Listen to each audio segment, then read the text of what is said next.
மோடியுடைய மிக நெருங்கிய நண்பர். பலரும் நாடு கடத்தப்பட்டிருக்கிறார்கள். பெரியாரை தொட்டவன் கெட்டான். சீமானுடைய அரசியல் வாழ்வே பெரியாரை தொட்ட பிறகு பெரியாரை தொட்டவன் கெட்டான் என்று ஏற்கனவே பலரும் சொல்லியிருக்கிறார்கள். அதனுடைய முழு விவரம் இப்பொழுது வெளிவந்திருக்கிறது. இன்னும் சொல்லப்போனால் சீமானுடைய அரசியல் வாழ்வே பெரியாரை தொட்ட பிறகு மெல்ல மெல்ல மெல்ல சரிந்து இன்றைக்கு அவர் எழுப்பியிருந்த ஒரு பொய்க்கோட்டை மொத்தமாக இடிந்து விழுந்திருக்கிறது. எனவே இனியும் இது போன்ற கதைகளை நம்புவதற்கு அவரை நம்பி ஏற்கனவே போய் ஏமாந்தவர்கள் தயாராக இல்லை. அதுதான் தொடர்ந்து அவரிடத்திலிருந்து பலரும் விலகி வருவது வெளிப்படுத்துகிறது. டெல்லியில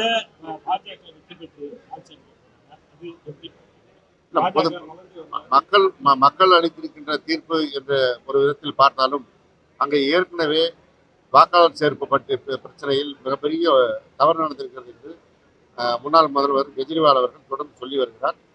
எதிர்காலத்தில் அது குறித்து விலகி வரும். பாத்தீங்கன்னா அமெரிக்கால இருந்து வரக்கூடிய தமிழர் இந்தியர்கள் பாத்தீங்கன்னா அந்த சங்கிலி கூட்டு அழைச்சிட்டு வந்தாலும் ஒரு பெரிய அளவு பெரிய இஷ்யூ போச்சு. இந்திய மோடி வந்ததுக்கு அப்புறமேட்டு வெளிநாடு பயணங்கள்லாம் போயிட்டு இந்தியர்கள் பெரிய அளவு பயந்தாங்க, அமெரிக்காவே பயந்துச்சுலாம் பேசுறாங்க. ஆனா இப்ப வந்து இந்தியர்கள் வந்து சங்கிலி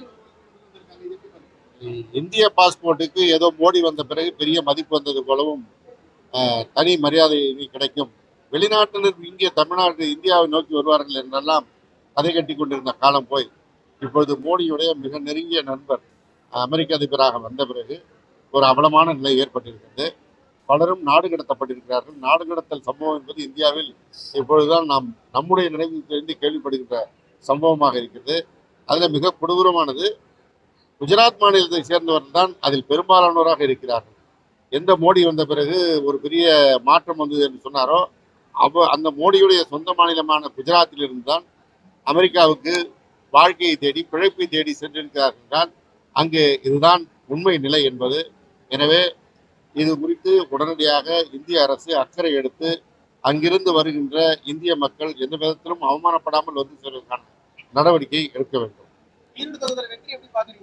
ஈரோடு தொகுதி மாண்புமிகு தமிழ்நாடு முதலமைச்சர் அவர்களுடைய தொடர் நல்லாட்சிக்கான அத்தாட்சியாக கிடைத்திருக்கின்ற வெற்றி. ஆளுநர் ஒரே ஒரு கேள்வி சார். ஆளுநர் பாத்தீங்கன்னா ஒரே உச்ச நீதிமன்றத்தை வந்து இப்ப நம்ம சட்டமன்றத்தில் தீர்மானங்கள் எல்லாத்தையுமே நிறைவேற்றாம திருக்கணிச்சாரு. உச்ச நீதிமன்றத்துல முறையான பதில் சொல்லி ஆளுநருக்கு விளக்கம் கேட்டிருக்காங்க. இது எப்படி பாக்குறீங்க? உச்ச நீதிமன்றம் மிக வலுவான முறையில பல கேள்விகளை கொடுத்திருக்கிறது. நிச்சயமாக ஆளுநரிடத்திலே இதற்கான பதில்கள் இருக்காது. ஏனென்றால் அவர் எந்த தார்மீக அடிப்படையிலும் இயங்கவில்லை, சட்ட ரீதியாகவும் இயங்கவில்லை, மனசாட்சி ரீதியாகவும் இயங்கவில்லை. எனவே அவர் ஒரு மிகப்பெரிய தலைக்குனிவை தான் சந்திப்பார்.